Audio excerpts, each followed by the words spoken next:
उद्वाश्रित्वा कृष्णस्य परमात्मना क्रीडयो उत्पाददेहस्य कर्माणि श्लाघितानि च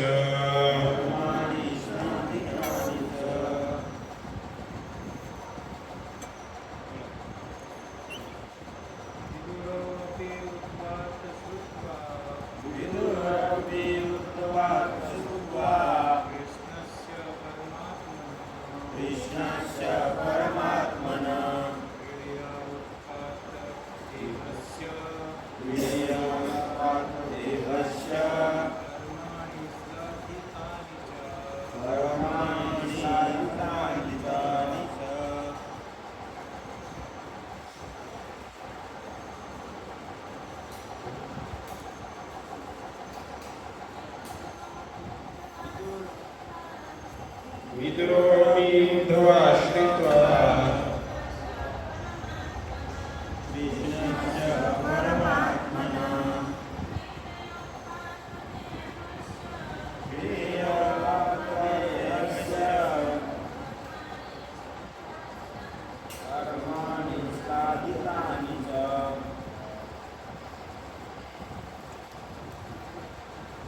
शब्दार्थ विदुरः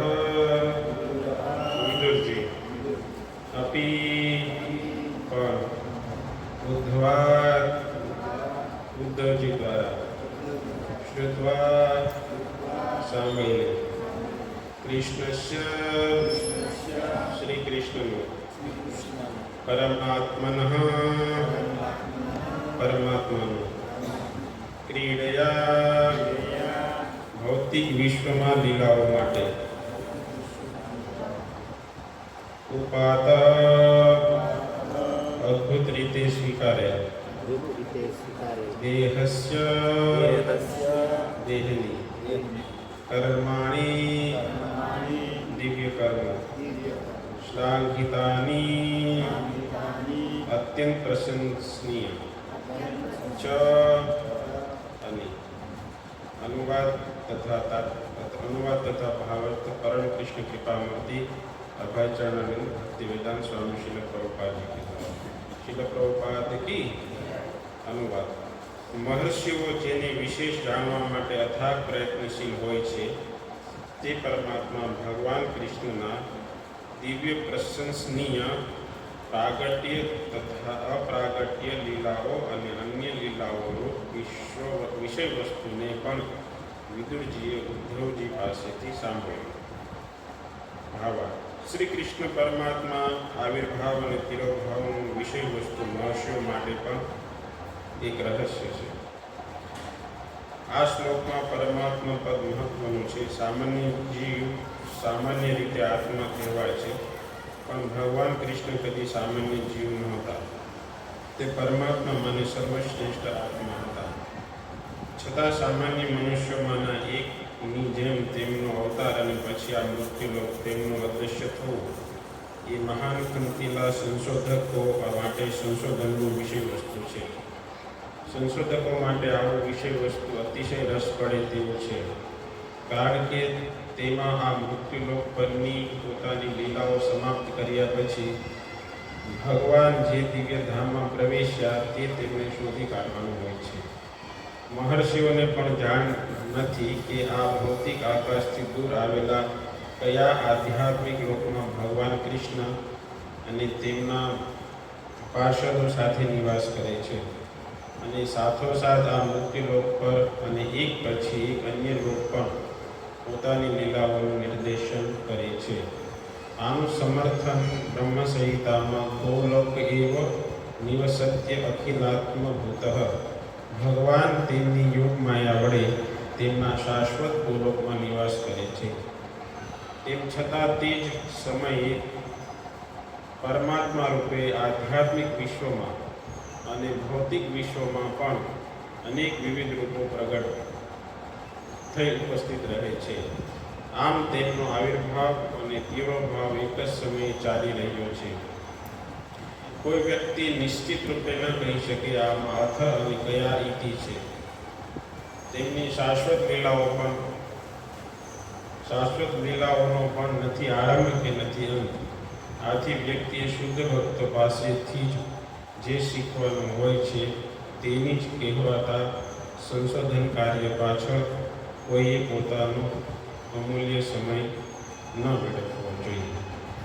ઓમ અજ્ઞાનતિમિરાન્ધસ્ય જ્ઞાનાંજનશલાકયા ચક્ષુરુન્મિલિतं येन तस्मै श्रीगुरुवे नमः.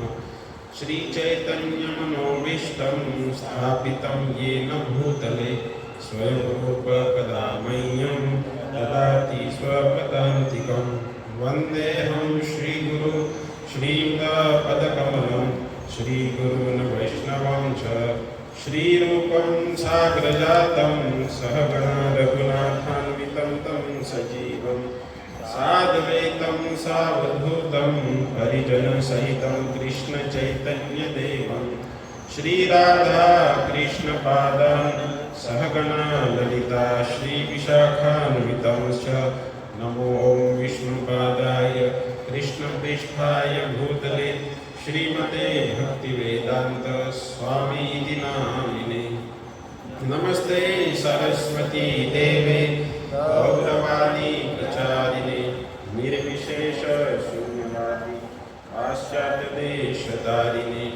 हे कृष्णा करुणा सिंधु दीनबंधो जगत्पते गोपेश गोपिका कांत राधा कांत नमोस्तुते.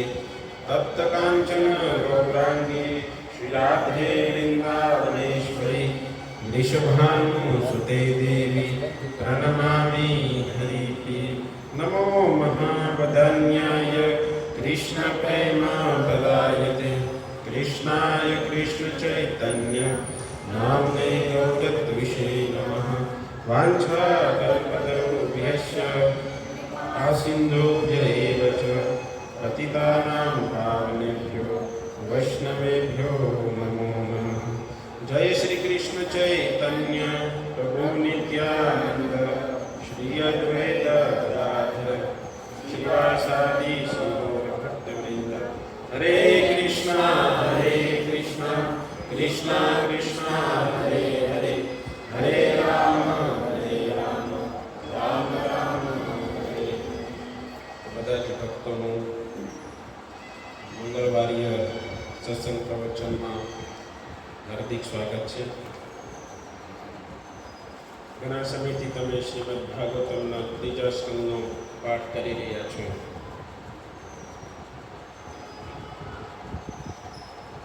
તો વાસ્તવમાં બહુ જ અતિ મહત્વપૂર્ણ વિષય છે ભાગવતમનો ત્રીજો સ્કંદ. ભાગવતની અંદર 10 વિષય વસ્તુ છે. અત્ર સર્ગ વિસર્ગ સ્થાનમ પોષણમ ઉદય મન્વંતર ઈશાન કથા નિરૂપણ મુક્તિ આશ્રય. આ જે 10 વિષય વસ્તુઓ છે એમાંનો પહેલો જે વિષય વસ્તુ છે સર્ગ. સર્ગનો અર્થ થાય છે કે પૃથ્વી આ બ્રહ્માંડની રચના, અને વિસર્ગ માને એનો વિસ્તાર થયો. એ ચોથા અધ્યાયની અંદર કથા છે. એની અંતર્ગત ત્રીજા સ્કંદની અંદર વિદુરજી અને ઉદ્ધવજીનો જે સંવાદ છે તમે પાછળના ઘણા સમયથી સાંભળી રહ્યા છો. વાસ્તવમાં વિદુરજી ભગવાનના મહાન ભક્ત હતા. બધા વિદુરજીનું ચરિત્ર જાણે જ છે. વિદુરજીના બાબતમાં એવું કહેવામાં આવે છે કે જ્યારે વિદુરજી કૌરવ સભામાંથી નીકળ્યા, એમનું અપમાન કરવામાં આવ્યું દુર્યોધન દ્વારા.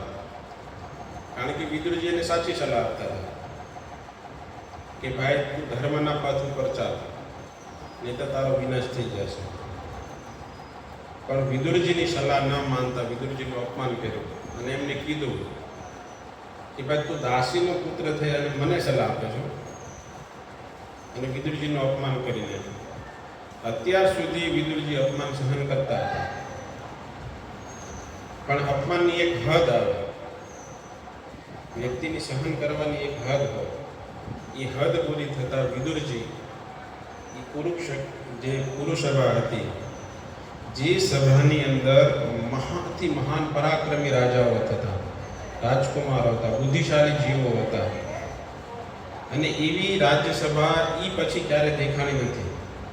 એટલા બુદ્ધિશાળી વ્યક્તિઓ, એટલા મહાપરાક્રમીઓ, રાજા, રાજકુમારો અને ભીષ્મ પિતામહ, દ્રોણાચાર્ય, કુલગુરુ કૃપાચાર્ય જેવા મહાન ઋષિઓ હતા, આચાર્યો હતા. આ રાજ્યસભામાંથી વિદુરજી જેવા ગયા એવા જ આ બાજુ, કારણ કે ભગવાન પાંડવોની સાથે, કારણ કે પાંડવોને વન આપી દીધું હતું, વનવાસ આપ્યો હતો. અને વનવાસ આપ્યા પછી એમને પોતાનું રાજ્ય આપ્યું નહીં કૌરવે. એટલે આ બાજુ જ્યારે ભગવાનને ખબર પડી કે વિદુરજી, કારણ કે વિદુરજી જ્યાં સુધી કૌરવ સભામાં હતા ત્યાં સુધી ત્યાં ધર્મ હતો, અને આ બાજુ યુધિષ્ઠિર મહારાજ હતા એટલે ધર્મ હતો. બંને બાજુ ધર્મ હતો. જ્યાં સુધી ધર્મ હોય ત્યાં સુધી અધર્મનો નાશ કોઈ ન કરી શકે, જે પક્ષમાં ધર્મ હોય ત્યાં સુધી. જેવા વિદુરજી એ કુરુ જે સભા હતી, જે મહારાજ ધૃતરાષ્ટ્રની સભા હતી, એ સભામાંથી જેવા બહાર નીકળ્યા એવા કૌરવ વંશીઓનું ભાગ્ય હતું, એ ભાગ્યનો અપહરણ થઈ ગયું. અમને એનો વિનાશ નિશ્ચિત થઈ ગયો. આ બાજુ પાંડવ પક્ષમાં ભગવાન કૃષ્ણ હતા, ત્યાં વિજય ઉત્સવ મનાવવા માંડ્યો. અને ભગવાન કૃષ્ણએ પાંડવોને કીધું કે આજથી જ તમારી વિજય નિશ્ચિત થઈ ગઈ છે. કારણ કે વિદુરજી મહાભાગવત હતા. ઘણી વખત ઘરમાં જ્યારે કોઈ મહાન વૈષ્ણવ હોય તો આપણે ઘણી વખત એનું અપમાન કરી નાખીએ છીએ કે ભાઈ આ કાંઈ કરતો નથી, મીઠાનો વ્યક્તિ છે. પણ ઘણી વખત એના પુણ્યના પ્રતાપે, એની ભક્તિના બળના પ્રકારે એ ટકેલું હોય છે. જેવા કુરુની કૌરવની સભામાંથી બહાર નીકળ્યા એવા જ બધાના મૃત્યુની ઘડીઓ ગણાવવા માંડી. કારણ કે વિદુરજીએ પોતાના ભક્તિના બળથી એ બળથીને ટકાવી રાખ્યું. આ બાજુ તમે જો હમણાં જ ભગવાન રામનો જન્મોત્સવ ગયો, જ્યાં સુધી રાવણની સભામાં વિભીષણજી હતા ત્યાં સુધી રાવણનો કોઈ બાળ વાંકો નહોતો કરી. જેવા વિભીષણજી એ જે રાવણની સભામાંથી બહાર નીકળ્યા એ ભેગા જ રાવણની ઉલટી ગીરતી ચાલુ થઈ ગઈ. આખા વંશનો નાશ થઈ ગયો. વિચાર કરો, એક વ્યક્તિના અપમાનના લીધે, એક મહાભાગવતના અપમાનના લીધે આખો વંશનો નાશ થઈ ગયો. અને આ જ વિદુરજી જ્યારે એમનું ઘર ત્યાગ કરી દીધું, એ કૌરવની સભામાંથી નીકળી ગયા અને તીર્થાટન માટે નીકળી ગયા. અને તીર્થાટનમાં ફરતા ફરતા યમુનાના તટ ઉપર આવ્યા. આ ઇન બિટવીન સમયમાં કૌરવનો વિનાશ થઈ ગયો હતો, મહાભારતનું ભીષણ યુદ્ધ થઈ ગયું, પાંડવોનો વિજય થઈ ગયો હતો, અને યુધિષ્ઠિર મહારાજનું રાજતિલકે થઈ ગયું. અને આ સમય ફરતા યમુના તટ ઉપર આવ્યા, જ્યાંથી આ સંવાદ ચાલુ થઈ રહ્યો છે. યમુના તટ ઉપર આવે એમની મુલાકાત ઉદ્ધવજીથી થઈ. જો ભક્તો જ્યારે વિદુરજી અને ઉદ્ધવજી મળ્યા ત્યારે એકબીજાની સાથે એમને ગપબાજી નહોતી કરી અથવા એકબીજાની કાનાફૂસી નહોતી કરી, પરંતુ એમને એકબીજા સાથે પવિત્ર સંવાદ એક થઈ ગયો કે જેમાં ભગવાન વિશે એક ચર્ચા થઈ, ભગવાનની લીલાઓ વિશે પૂછવામાં આવ્યું. એના વિદુરજીએ ઉદ્ધવજીને પ્રશ્ન પૂછ્યા કે ભગવાન શું કરે છે, પાંડવોનું શું થયું. એના એ ભગવાનની લીલાઓના પરખ પ્રશ્નો પૂછ્યા જે સમાજને હિતકારી છે. આજે જ્યારે કોઈ બે વ્યક્તિ ભેગા થાય છે ત્યારે ભૌતિક વસ્તુઓની વાતો કરે છે, પરંતુ જ્યારે ક્યારેક બી કોઈ વ્યક્તિઓ ભેગા થાય તો એને ભગવત વિશે ચર્ચાઓ કરવી જોઈએ, ભગવાનની વિષયોની ચર્ચા કરવી, નહીં તો ફાલતુ વસ્તુઓ ચર્ચા કરવી જોઈએ. જો આ વિદુરજીના એક પ્રશ્નથી આ સંસારના કલ્યાણકારી આ સંવાદની રચના થઈ અને હજારો લાખો મનુષ્ય આ સંવાદને વાંચી રહ્યા છે અને પોતાના જીવનને સુધારી રહ્યા છે. એટલો દિવ્ય સંવાદ થયો વિદુરજી અને ઉદ્ધવજીની વચ્ચે. એકબીજાની વચ્ચે એમની લીલાઓનું કથન કર્યું, ભગવાનની લીલાઓનો પ્રશ્નો પૂછ્યા, ઉદ્ધવજીએ એમનો જવાબ આપ્યો. એ બધું તમે વિસ્તારથી સાંભળી ચૂક્યા છો. અને ત્યાંથી પછી ઉદ્ધવજીને વિદુરજી કહે છે કે હે વિદુરજી, આની પહેલા ભગવાને ઉદ્ધવજીને કીધું કે હે ઉદ્ધવજી, મેં તને જે જ્ઞાન આપ્યું છે એ મોટા ઋષિઓ મતલબ આ જ્ઞાન मैंने પહેલા બ્રહ્માજીને આપ્યું હતું। ચતુશ્લોકી ભાગવત જે બીજા સ્કંદની અંદર છે, એ ચતુશ્લોકી ભાગવતનું જ્ઞાન ભગવાને બ્રહ્માજીને આપ્યું હતું। સૌથી પહેલા ભાગવતની રચના થઈ ભગવાન અને બ્રહ્માજી વચ્ચે। આ જ્ઞાન ભગવાને બ્રહ્માજીને આપ્યું અને ભગવાને કીધું કે આ જે જ્ઞાન મેં આપ્યું છે એ જ્ઞાનને મોટા મોટા ઋષિ મુનિઓ શ્રીમદ ભાગવતમ કહે છે। જો આ શ્રીમદ ભાગવતમની પૃષ્ઠભૂમિ તૈયાર થઈ રહી હતી, ઉદ્ધવજીનું વિદુરજીને મળવું, કારણ કે ભગવાન જ્યારે પ્રભાસની અંદર યદુઓનો નાશ કરી નાખ્યો પછી ભગવાને ઉદ્ધવજીને આ જ જ્ઞાન, જે જ્ઞાન બ્રહ્માજીને આપ્યું હતું શ્રીમદ ભાગવતનું, એ જ જ્ઞાન ભગવાને ઉદ્ધવજીને આપ્યું। અને ભગવાને જ્યારે ઉદ્ધવજીને આ જ્ઞાન આપ્યું ત્યારે એમની પાસે મૈત્ર મુનિ પણ બેઠેલા હતા। મૈત્ર મુનિની પર ભગવાનની કૃપા દ્રષ્ટિ થઈ। મૈત્ર મુનિ પહેલા ભગવાનના નિરાકાર સ્વરૂપનું ધ્યાન કરતા હતા, પરંતુ જેવી ભગવાનની કૃપા થઈ એવી એમની અંદર ભગવાનની ભક્તિ જાગૃત થઈ ગઈ, કારણ કે ભગવાનની ડાયરેક્ટ અમી દ્રષ્ટિ એમની ઉપર પડી। અને જ્યારે આ ભાગવત કહેવામાં આવી રહ્યું હતું ત્યારે ઉદ્ધવજી અને મૈત્ર મુનિ બંને ભગવાનની સાથે હતા। અંતિમ સમયમાં ભગવાન જ્યારે આ ધરાધામ છોડી અને પોતાના ધામમાં જઈ રહ્યા હતા, બધા યુદ્ધોનો નાશ થઈ ચૂક્યો હતો અને ખાલી એમાંથી ઉદ્ધવજી અને વજ્રનાભજી બે બચ્યા હતા। વજ્રનાભજી તો નાના હતા, યાદવોમાં ખાલી 2 જણ બચ્યા હતા। વજ્રનાભજી પણ બચવાનું કારણ એટલું હતું કે એમની જે માતા હતી, જ્યારે કુરુક્ષેત્રની ભૂમિમાં બધા એકઠા થયા હતા ચંદ્રગ્રહણ વખતે, ત્યારે વજ્રનાભજીની માતાએ રાધારાણીની સેવા કરી હતી અને એમના આશીર્વાદથી વજ્રનાભજીની અંદર એક સુરક્ષા કવચ આવી ગયું હતું અને એના કારણે આજે યદુવંશનો જે સંહાર થયો એમાં 2 વ્યક્તિ બચેલા હતા। અને પાછળથી વજ્રનાભજીએ પૂરા વ્રજની જે સમારકામ હતું, જીર્ણોદ્ધાર કરવાનું કાર્ય વજ્રનાભજીએ કર્યું। ઇવન દ્વારકાનું જે મંદિર છે એ પણ વજ્રનાભજી દ્વારા સ્થાપિત છે એવું કહેવામાં આવે છે। તો આવી રીતે જ્યારે ઉદ્ધવજી બચ્યા અને ઉદ્ધવજીને જ્યારે આ ભાગવતનો ઉપદેશ ભગવાન આપી રહ્યા હતા ત્યારે મૈત્ર મુનિ પણ એમની સાથે હતા। અને મૈત્ર મુનિ કોણ હતા? મૈત્ર મુનિ પરાશરજીના શિષ્ય હતા અને વ્યાસદેવજીના મિત્ર હતા। મૈત્ર મુનિ પરાશરજીના શિષ્ય હતા। વ્યાસદેવજીના પિતાનું નામ પરાશર મુનિ હતું। પરાશરના શિષ્ય હતા અને વ્યાસદેવજીના મિત્ર હતા। અને આ બંનેની વચ્ચે ભગવાને ભાગવત એમને સંભળાવ્યું અને એ જ ભાગવતની આશા ઉદ્ધવજીએ વિદુરજી પાસે કરી। વિદુરજીએ ઉદ્ધવજી પાસે કરી કે હે વિદુરજી, હે ઉદ્ધવજી, તમને ભગવાને જે જ્ઞાન આપ્યું હતું એ જ્ઞાન મને તમે આપો, એવી પ્રાર્થના કરી। જો ભાગવતની અંદર 3 સંવાદ ચાલી રહ્યા છે। પહેલો તો સુત ગોસ્વામી અને નેમિષારણ્યના 88,000 ઋષિઓ વચ્ચે ચાલી રહ્યો। તમે ભાગવત વાંચો ને તો પહેલા એક સંવાદ ત્યાંથી ચાલુ થાય છે, પછી બીજો સંવાદ જે ચાલુ થાય છે એ છે મહારાજ પરીક્ષિત અને સુખદેવ ગોસ્વામી, અને પછી આ ત્રીજો જે સંવાદ છે ત્રીજા સ્કંદમાં છે એ મૈત્ર મુનિ અને વિદુરજીનો। તો અહીંયા લખે છે આ અધ્યાયનું નામ જ છે વિદુરજીનું મૈત્ર મુનિ પાસે જાવું, अथवा विदुर जी का मैत्री मुनि के पास जाना। तो उद्धव जी ने विदुर जी प्रार्थना करी कि हे उद्धव जी, तमने जो भगवान ज्ञान आप्યું છે એટલે જ્ઞાન પરંપરામાં પ્રાપ્ત કરવું જોઈએ। ભગવાને કીધું છે ભગવદ્ ગીતાની અંદર, એવમ પરંપરા પ્રાપ્ત રાજર્ષિયો સહકાલે મહાતા યોગ નષ્ટ પરંતપ। યોગ કે પ્રામાણિક વ્યક્તિઓ પાસેથી ભાગવત સાંભળવું જોઈએ, નહીં કે વ્યાવસાયિક કથાકારો પાસે।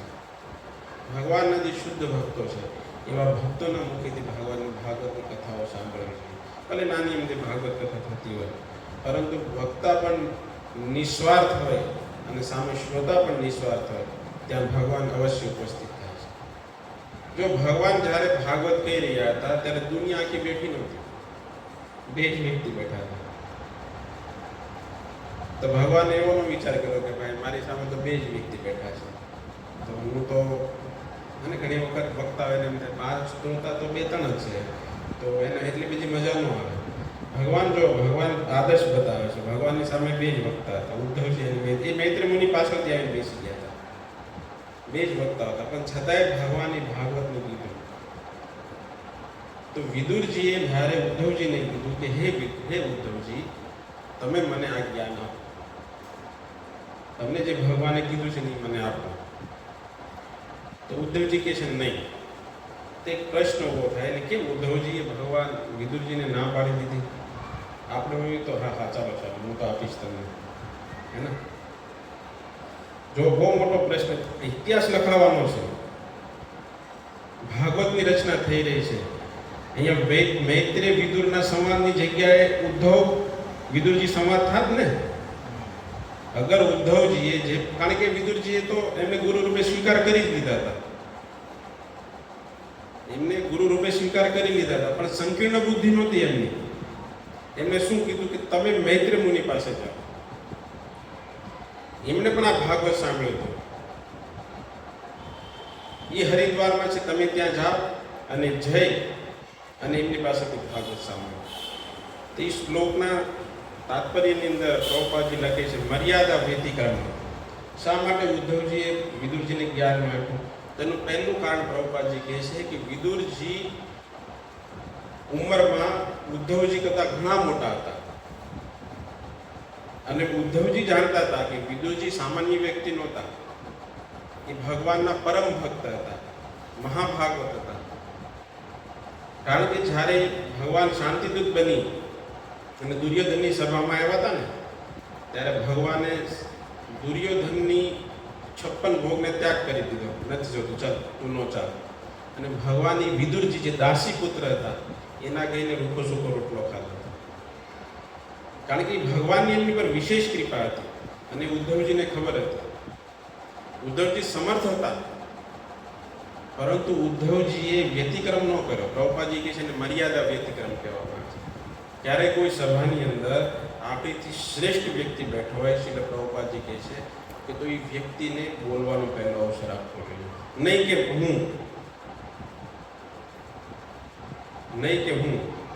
કે હું જ બોલું. સામે ભટકમાં એટલો શ્રેષ્ઠ વ્યક્તિ બેઠો છે. પ્રભુપાદજી લખે છે કે કોઈ બી વ્યક્તિએ પોતાના લાભ અને યશ માટે કોઈને શિષ્યને બનાવવાનું. સસ્તી પ્રશંસા, સસ્તા યશ માટે પ્રવચનો ન કરવા જોઈએ. ભગવાનની પ્રસન્નતા માટે કરવું જોઈએ, ભક્તોની પ્રસન્નતા માટે કરવું જોઈએ. જોવામાં આવે છે કે વિદુરજીએ કીધું ઉદ્ધવજી સમર્થ હતા, પણ એ મર્યાદા વ્યતિક્રમ ન કર્યો. એમને કીધું આ તો મારા પિતાની સમાન છે, એટલે તમે જાઓ, જય અને મૈત્રેય મુનિ પાસેથી તમે આ ભાગવતનું જ્ઞાન પ્રાપ્ત કરો. આવી અદ્ભુત ઘટના આ સંસારની અંદર બનેલી છે. સૌથી પહેલી ઘટનામાં પરમ પૂજ્ય રાધા ગોવિંદ ગોસ્વામી મહારાજ, આપણા ઇસ્કોનની અંદર રાધા ગોવિંદ ગોસ્વામી, કેટલી ઉદારતા છે. જે મહાભાગવતો છે એની અંદર કેટલી ઉદારતા છે અને આપણી કેટલી સંકીર્ણ બુદ્ધિ છે. પરમ પૂજ્ય રાધા ગોવિંદ ગોસ્વામી મહારાજ સૌથી પહેલા ભાઈ શ્રી હનુમાન પ્રસાદ પોદારને મળ્યા, જે ગીતા પ્રેસ ગોરખપુરના સ્થાપક છે અને પરમ મહાભાગવત છે. અને એમની ખ્યાતિ એટલી હતી કોની? ભાઈ શ્રી હનુમાન પ્રસાદ પોદારની.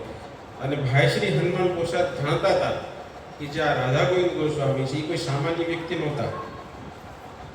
એની અંદર નૈષ્ઠિક વ્યક્તિ હતી ભગવાન પ્રત્યે. એની ઉપર કોઈ ચડાવવામાં આવેલો નહોતું. જન્મજાત રહેતી હતી અને ભાગવત પ્રત્યે જન્મજાત રહેતી હતી. અને એ મહાભાગવત છે. હીરાની પરખ તો ઝવેરી જ કરીએ કે ને.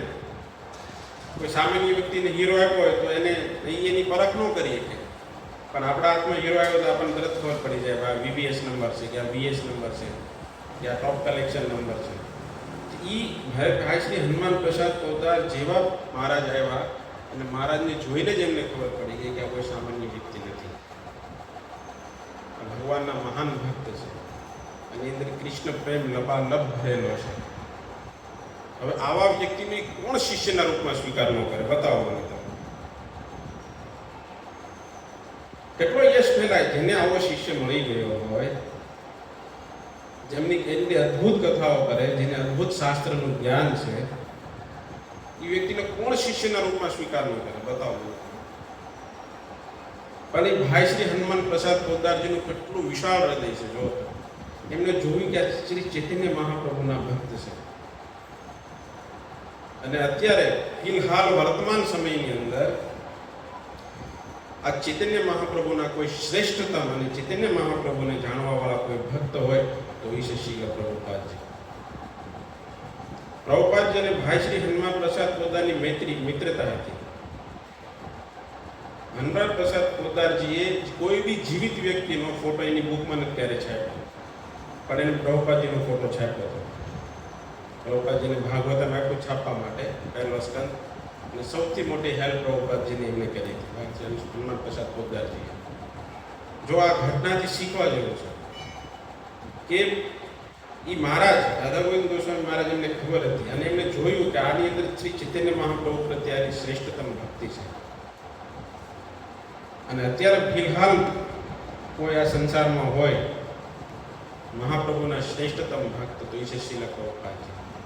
તો આ વાસ્તવમાં શ્રીલ પ્રભુપાદજી પાસે મૂકવા જોઈએ. આના કોઈ શ્રેષ્ઠતમ ગુરુ હોય, આને કોઈ લાયક ગુરુ હોય તો એ છે શ્રીલ પ્રભુપાદજી.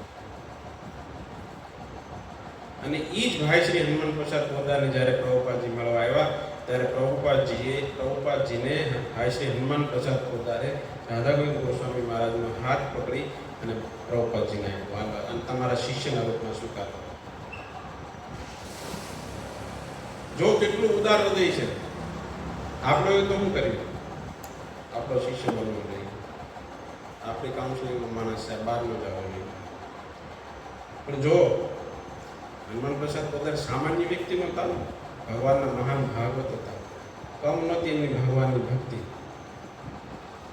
એમને કેટલું ઉદાર હૃદય, વિચાર કરો. નથી એ ચાહે કે ગીતા પ્રેસ ગોરખપુરમાં મહારાજનું નામ મોટું થાત અને એનાથી ગીતા પ્રેસ ગોરખપુરનું નામ વધે. એમને એ સ્વાર્થ ન જોયો. પ્રભુપાદજી લખેલું છે, किसी भी मनुष्य को लाभ और यश के लिए सस्ता आध्यात्मिक बनने के लिए उत्सुक नहीं होना चाहिए. इस श्लोकના તાત્પર્યમાં પ્રભુપાદજીએ લખ્યું. આવી જ બીજી ઘટના તમને બતાવું.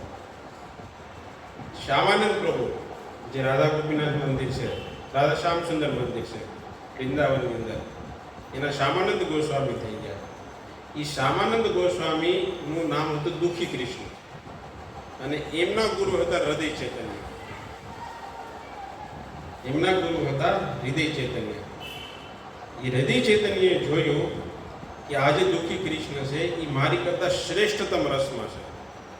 હું વાત્સલ્ય રસમાં છું, પણ જ્યાં મારો શિષ્ય છે એ માધુર્ય રસમાં છે. તો આને મારે જીવ ગોસ્વામી પાસે મોકલવા જોઈએ. એ હૃદય ચૈતન્યએ પોતાના જે શિષ્ય હતા શ્યામાનંદ દુઃખી કૃષ્ણ, અને એમને કીધું જાઓ તમે વૃંદાવન જાઓ અને આ જીવ ગોસ્વામીને પોતાના ગુરુના રૂપમાં વરણ કરો. જો અહીંયા ઉદ્ધવજી જેવી રીતે મૈત્ર મુનિ પાસે મૂકે છે ને આવી રીતે મહાભાગવત યત આચરિત શ્રેષ્ઠ દેવતરો છે. નહીં કે હું કહું મારું નામ થાય. જે શ્રેષ્ઠતમ વ્યક્તિ યોગ્ય વ્યક્તિ છે એની પાસે મોકલવા જોઈએ. આવા શાસ્ત્રીની અંદર અનેક દાખલાઓ છે. હજી એક ઉદાહરણ સાંભળો.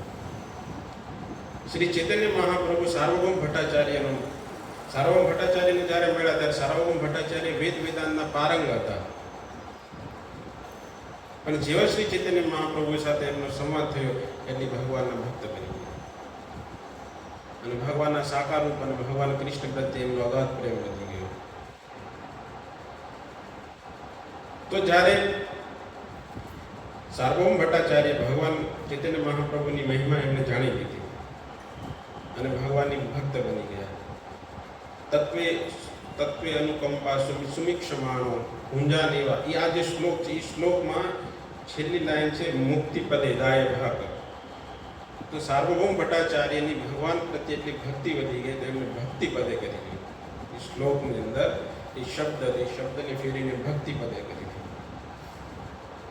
એ સાર્વભૌમ ભટ્ટાચાર્ય જ્યારે શ્રી ચૈતન્ય મહાપ્રભુ સાઉથ દક્ષિણ ભારતની યાત્રામાં જઈ રહ્યા હતા ત્યારે ચૈતન્ય મહાપ્રભુને સાર્વભૌમ ભટ્ટાચાર્યએ કીધું કે હે સાર્વભૌમ ભટ્ટાચાર્ય ઉભા રહો.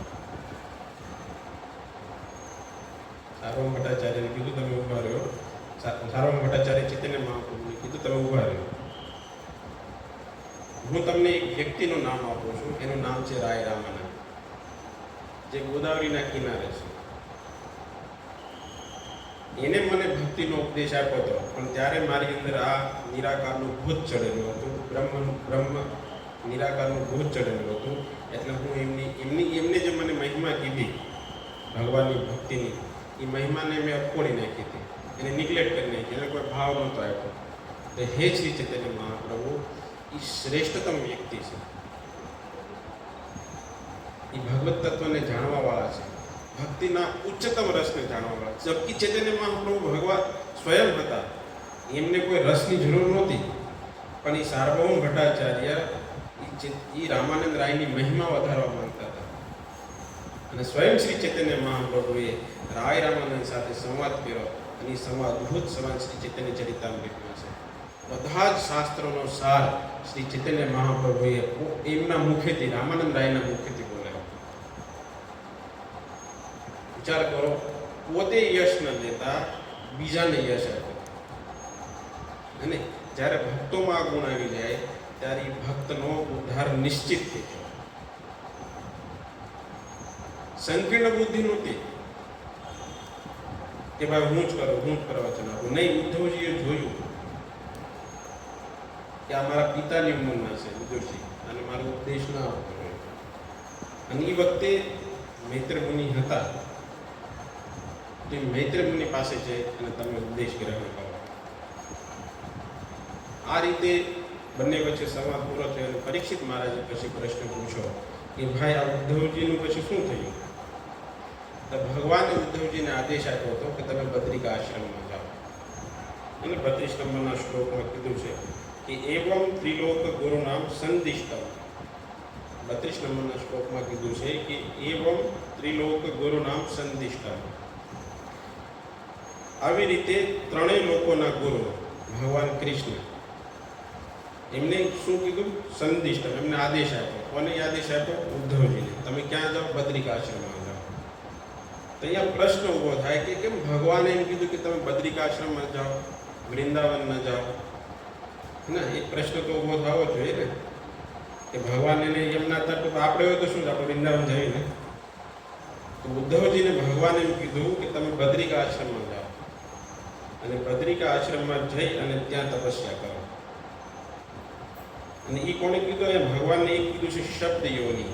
બહુ સુંદર શબ્દ છે 32મા શ્લોકની અંદર, શબ્દ યોની. શબ્દ યોનીનો અર્થ થાય છે જેના મુખમાંથી જે વેદો પ્રગટ થયા છે, વેદોના જન્મદાતા. વેદેશુ દુર્લભમ આત્મભક્તો. જે આ વેદ દુર્લભ વેદ છે, એ વેદ ભગવાનના મુખેથી નીકળેલા છે. એટલે વેદોની જનની છે એ ભગવાન સ્વયં કૃષ્ણ છે. એટલે આ ભગવાનને કીધું છે શબ્દ યોની. એ ભગવાન કૃષ્ણને કીધા છે કે એ શબ્દો એટલે વેદોના જનેતા છે. અને આ વેદ દુર્લભ છે. વેદને જાણવા વાળો વ્યક્તિ, વેદ અને કહેવામાં આવે છે કે વેદોનો અધ્યયન કરવા વાળા વ્યક્તિઓ માટે પણ ભગવાન દુર્લભ છે. વિચાર કરો, જે વેદોની રચના ભગવાને કરી છે, અને એ જ ભગવાન કહે છે વેદેશુ દુર્લભમ આત્મભક્તો. વેદો માટે પણ જે દુર્લભ છું હું. કોઈ વ્યક્તિ વેદોનો અધ્યયન કરે છે, એ વેદોનો અધ્યયન કરવા વાળો વ્યક્તિ પણ મને પ્રાપ્ત નથી કરી શકતો. એક જગ્યાએ એમ કહે છે કે ભગવાન એમ કહે છે આ વેદ મારાથી પ્રગટ થયેલા છે, અને બીજી જગ્યાએ ભગવાન એમ કહે છે કે આ વેદ જે છે દુર્લભમ આત્મભક્તો. વેદોથી હું દુર્લભ, જે હું કૃષ્ણ છું, એને કોઈ વ્યક્તિ પ્રાપ્ત નથી કરી શકતો. તો કેવી રીતે પ્રાપ્ત કરી શકે છે? કે જ્યાં સુધી ભગવાનની જે વ્યક્તિ ઉપર કૃપા ન થાય ત્યાં સુધી વ્યક્તિ વેદોને જાણી નથી શકતો, વેદોના સારને જાણી નથી શકતો. અને એ કહે છે, આ તાત્પર્યમાં પણ લખેલું છે કે ભગવાનની વિશેષ કૃપા અર્જુન ઉપર થઈ. અર્જુન ઉપર ભગવાનની વિશેષ કૃપા થઈ એટલે શ્રીમદ ભગવદ્ ગીતાની રચના થઈ. અને ભગવાને અર્જુન ઉપર કૃપા કરી, અને ભગવાને અહીંયા ઉદ્ધવજી ઉપર પણ કૃપા કરી. ભગવાન જેની ઉપર કૃપા કરે છે, જે વ્યક્તિ ઉપર કૃપા કરે છે, એ વ્યક્તિ જ ભગવાનને જાણી શકે છે. બધા વ્યક્તિ ભગવાનને નથી જાણી શકતા. ગુરુ કૃષ્ણ કૃપા પાય ભક્તિ લતાવી. ગુરુ અને કૃષ્ણની કૃપાથી વ્યક્તિને ભક્તિ પ્રાપ્ત થાય છે. બધા વ્યક્તિઓને ભક્તિ પ્રાપ્ત નથી થતી. ભગવાન કહે છે મનુષ્યાનામ સહસ્રેષુ કશ્ચિત અભિસિદ્ધ હે. કશ્ચિત કોઈ વ્યક્તિ યતતામપી સિદ્ધાનામ કશ્ચિત મામ, આ કેટલા વ્યક્તિઓ ભગવાનને પ્રાપ્ત કરવા માટે પ્રયત્ન કરે છે. સહસ્ત્ર એમાંથી કોઈ વ્યક્તિ સિદ્ધિને પ્રાપ્ત કરે છે. અને આ સિદ્ધિને પ્રાપ્ત કરેલા કોઈ વ્યક્તિ મને તત્વતઃ જાણે છે. મારા જન્મને અને મારા કર્મને ભગવાન કહે છે તત્વતઃ જાણે છે. મનુષ્યના હજારો મનુષ્ય આ આત્મતત્વના માર્ગ ઉપર ચાલી રહ્યા છે. પણ એ આત્મતત્વના માર્ગ ઉપર ચાલી રહેલા ભક્તો માટે પણ, સિદ્ધિ વ્યક્તિઓ માટે પણ ભગવાન જેની પર કૃપા કરે છે એવા કોઈ વિરલો ભગવાનને જાણી શકે છે. અને કહે છે આજ આની અંદર કહે છે કે ઉદ્ધવજી કહે છે દુર્ભગો યત લોકસ્ય યદવો નિદ્રામપી. યાદવો એટલા દુર્ભાગ્યશાળી હતા. દુર્ભગો, જે ભગવાન એની સાથે રહેતા હતા એ ભગવાનની લોકો ન જાણી શક્યા. યાદવો તક તો ભગવાનના શ્લોકને સિદ્ધ કરે છે. ભગવદ્ ગીતાની અંદર જે ભગવાને શ્લોક કીધો કે મનુષ્યાણામ સહસ્રેષુ કચ્ચિત અપી સિદ્ધે. સિદ્ધ વ્યક્તિઓમાંથી પણ કોઈ વ્યક્તિ મને તત્વતઃ જાણી શકે છે. આ યાદવો જે ભગવાનના પૌત્ર પૌત્રીઓ હતા એ પણ ભગવાનને જાણી ન શકે. જેવી રીતે કે છે કે યદવો નિદ્રામ વિદુરઃ મીનામ પિયોટુકમ. જેવી રીતે જલમાં રહેવા વાળી માછલી છે એ માછલી ચંદ્રમાને નથી જોઈ શકતી, એવી જ રીતે ભગવાન જ્યારે યાદવોની વચ્ચે હતા ત્યારે આ યાદવો પણ એટલા દુર્ભાગ્યશાળી હતા કે ભગવાનના સ્વરૂપને જાણી નહોતા શકતા.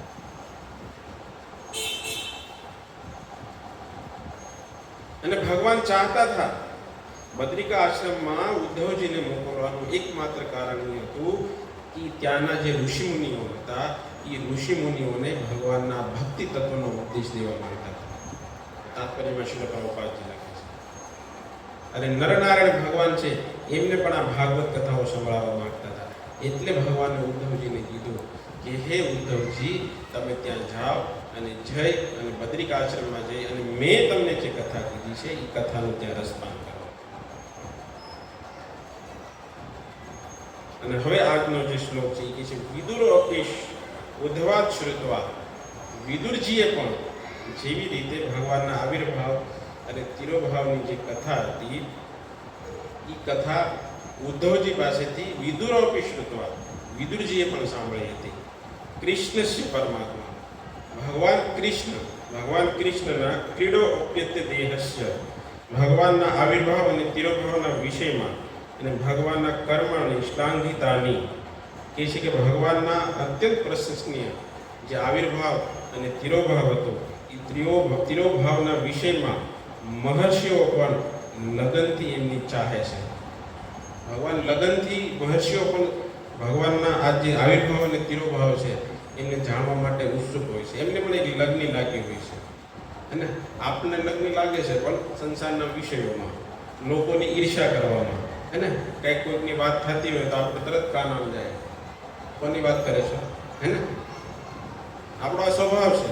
પણ જો મહર્ષિઓને શું હતું કે બડી લગન છે, હિન્દીમાં બહુ મસ્ત તાત્પર્ય લખેલું છે કે મહર્ષિઓ બડી ही लगन के साथ जानना चाहते थे. मतलब उत्सुकताથી મહર્ષિઓ જાણવા માંગતા હતા ભગવાનના આવિર્ભાવ અને તિરોભાવ. એમને ચાહ હતી મહર્ષિઓમાં કે ભગવાન, કારણ કે પ્રભુપાદજી તાત્પર્યમાં લખે છે કે તિરોભાવ, આ જે મહર્ષિઓ હતા એ ભગવાનના તિરોભાવને જાણવા માંગતા હતા. એટલા માટે ઉદ્ધવજીએ ને બદ્રિકા આશ્રમમાં મોકલ્યા કે ભગવાનના જે તિરોભાવની કથા છે, પ્રગટ લીલા છે, એ પ્રગટ લીલા તમે સંભળાવો ભગવાનની. કૃષ્ણસ્ય એટલે કૃષ્ણસ્ય માને એ છઠ્ઠી વિભક્તિમાં છે. મતલબ કા કે મતલબ કૃષ્ણ કી, કૃષ્ણની જે લીલાઓ છે એ લીલાઓનું તમે કહો. અને આ લીલાઓને ઉદ્ધવજી પાસે વિદુરજીએ સાંભળી હતી. વિદુર અપી શ્રુત્વા કૃષ્ણસ્ય પરમાત્મા. અહીંયા ભગવાન કૃષ્ણને પરમાત્મા કીધા છે. એને વદંતી તત્તત્વવિદમ, થોડુંક ધ્યાનથી સાંભળજો. વદંતી તત્તત્વવિદમ યદ જ્ઞાનમ દ્વયમ બ્રહ્મેતિ પરમાત્મેતિ ભગવાન ઇતિ શબ્દતે. વદંતી તત્તત્વવિદમ, જે તત્વવિદ વ્યક્તિઓ છે ભગવાનના 3 સ્વરૂપોનું વર્ણન કરે છે. એક છે બ્રહ્મ, એક છે પરમાત્મા અને એક છે સ્વયં ભગવાન. તો જે ભગવત આ ત્રણેય જ્ઞાન છે, બ્રહ્મ જ્ઞાન છે, પરમાત્મા જ્ઞાન છે અને ભગવત વિષય જ્ઞાન છે. તો આ ત્રણેય જ્ઞાનની અંદર શ્રેષ્ઠતમ કોઈ જ્ઞાન છે તો એ છે ભગવત વિષય જ્ઞાન, ભગવત જ્ઞાન. અને એને ભગવત વિષય જ્ઞાન પણ કહેવામાં આવે છે. તો મોટા મોટા ઋષિઓ મુનિઓ એની ચાહ એટલે છે, જો ભગવાનનો જે ભક્ત છે એ તો ભગવાનની લીલાઓને જાણે જ છે, ભગવાન પ્રત્યે એની શ્રદ્ધાને કારણે ભગવાનની લીલાઓને જાણે છે. પણ આ મહર્ષિઓ, મોટા મોટા યોગીઓ છે, જે યોગીઓ પોતાની હૃદયની અંદર પરમાત્માનું ધ્યાન કરે છે, એ જ્યારે ભગવાન અહીંયા સ્વયં પ્રગટ થાય છે ત્યારે યોગીઓ પણ ભગવાનના આ કાર્યોને સમજી શકતા નથી. એટલા માટે અહીંયા લખે છે કે લગનથી, મતલબ એ ઉત્સુક હતા કે ભગવાનના તિરોભાવને જાણવા માટે. કારણ કે યોગીઓ એમ વિચાર કરે છે કે ભગવાન પરમાત્મા રૂપે છે, તો ભગવાન પરમાત્મા રૂપે બધી જગ્યાએ વ્યાપ્ત છે. એ લોકોનું કહેવું એમ છે કે આજે ભગવાન છે બ્રહ્મ છે અને બ્રહ્મથી એમને આ એક શરીર પ્રાપ્ત થયું છે જે માઇક શરીર છે, અને એ શરીર પછી જ્યારે ખતમ થઈ જાય છે ત્યારે પાપીશ બ્રહ્મ થઈ જાય છે. નહીં, એવું નથી. ભગવાનનું આ સચ્ચિદાનંદ સ્વરૂપ છે. અને ભગવાન ભગવદ્ ગીતાની અંદર કહે છે બ્રાહ્મણો ही પ્રતિષ્ઠા છે. આ જે બ્રહ્મ છે એ મારી પ્રતિષ્ઠા છે, આ પરમાત્મા છે એ મારો અંશ છે. સર્વત્ર પાણી પાદો તત્તર સર્વત્ર શિરો મુખે. ભગવાન ભગવદ્ ગીતાની અંદર કહે છે કે મારા સર્વત્ર હાથ છે, પગ છે, સર્વત્ર શિરો મુખે, બધી જગ્યાએ મારા જે મસ્તક છે, સર્વ આવૃત્તિ તિષ્ઠતિ, બધા જગતની અંદર હું વ્યાપ્ત છું. પ્રત્યેક વ્યક્તિના હૃદયની અંદર ભગવાન પરમાત્મા રૂપે બિરાજમાન છે. ભગવાન કે છે મારા અંશના રૂપમાં જેવી રીતે સૂર્યનો પ્રકાશ એવી રીતે પડે છે, અને જેવી રીતે બધાની ઉપર સૂર્યપ્રકાશ એક જ છે, પણ જ્યારે કિરણો પડે છે ત્યારે એ બધાની ઉપર પડે છે, એવી જ રીતે ભગવાન પરમાત્મા રૂપે બધાના હૃદયની અંદર નિવાસ કરે છે.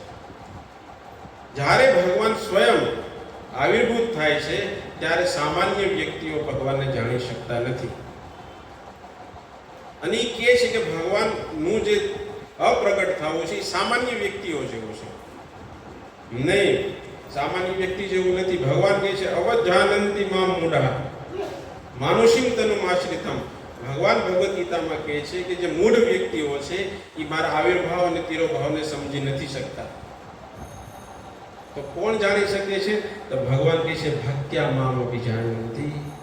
ભગવાન કહે છે કે ભક્તિ દ્વારા કોઈ વ્યક્તિ મને તત્વતઃ જાણી શકે છે. કારણ કે ભગવાનનું પ્રગટ અને અપ્રગટ થવું એવી રીતે છે કે જેવી રીતે સૂર્યની આગળ વાદળ આવી જાય, સૂર્યની આગળ વાદળ આવી જાય તો એમાં થોડો અંધકાર થઈ જાય છે. એનો મતલબ એવું નથી કે સૂર્ય અપ્રગટ થઈ ગયો, પણ આપણી જે આંખો છે એ આંખોની અંદર એ વાદળોનો એક પ્રભાવ આવી ગયો છે. એ પ્રભાવના કારણે આપણે સૂર્યને જોઈ નથી શકતા. એ કે છે પ્રભુપાદજી તાત્પર્યમાં લખે છે કે ભગવાનનું પ્રગટ અને અપ્રગટ થવું એવી રીતે છે કે જેવી રીતે કોઈ વ્યક્તિ, જેમ કે સૂર્ય અહીંયા ઉદિત થાય છે, અત્યારે રાત થઈ છે, પણ કોઈ બીજા દેશની અંદર સૂર્યનો પ્રગટ થઈ ગયો છે, એવી જ રીતે ભગવાનની આ નિત્ય લીલાઓ છે, જે લીલાઓ ભગવાનની નિરંતર ચાલતી રહે છે. આ લીલાઓનો કોઈ અંત નથી. આ બ્રહ્માંડમાં પૂરી થઈ તો ભગવાનની નિત્ય લીલા બીજા બ્રહ્માંડમાં ચાલુ થાય છે. મતલબ ભગવાનનો જે તિરોભાવ છે એ તિરોભાવ સામાન્ય વ્યક્તિઓ જેવો નથી. જેવી રીતે સૂર્યની વચ્ચે સુમેરુ પર્વત આવી જાય તો મતલબ એ નથી થઈ જતો કે અંધકાર થઈ ગયો. જન્મ કર્મ ચમે દિવ્યમ એવમ યો વેતિ તત્વતઃ. જે કોઈ વ્યક્તિ મને તત્વતઃ મારા જન્મ અને કર્મને જાણે છે એ વ્યક્તિ ભગવાનના ધામનો અધિકારી બની જાય છે. ભગવાન ભગવદ્ ગીતાની અંદર કહે છે. આ યોગીઓ જો ખુદ યાદવો પણ ભગવાનને નહોતા જાણી શક્યા. બધા વ્યક્તિઓનું કામ નથી ભગવાનને જાણવાનું.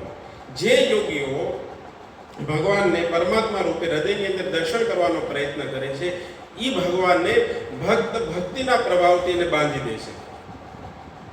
જો ધ્રુવ મહારાજ 5 વર્ષના બાળક હતા, તપસ્યા કરી, ધ્રુવ મહારાજ પર નારદ મુનિની કૃપા થઈ. નારદ મુનિની કૃપાથી જ્યારે મધુવનમાં જઈને ભગવાનને પ્રાપ્ત કરવા માટે તપસ્યા આરંભ કરી ત્યારે એ જ ભગવાન એમની સામે પ્રગટ થઈ ગયા.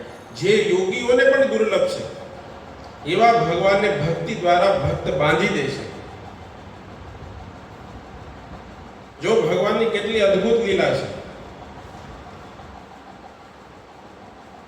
જે યોગીઓને દુર્લભ છે એવા યોગીઓને જે ભગવાન પ્રાપ્ત નથી થતા એવા ભગવાનને વ્યક્તિ ભક્તિ દ્વારા સરળતાથી પ્રાપ્ત કરી લે છે.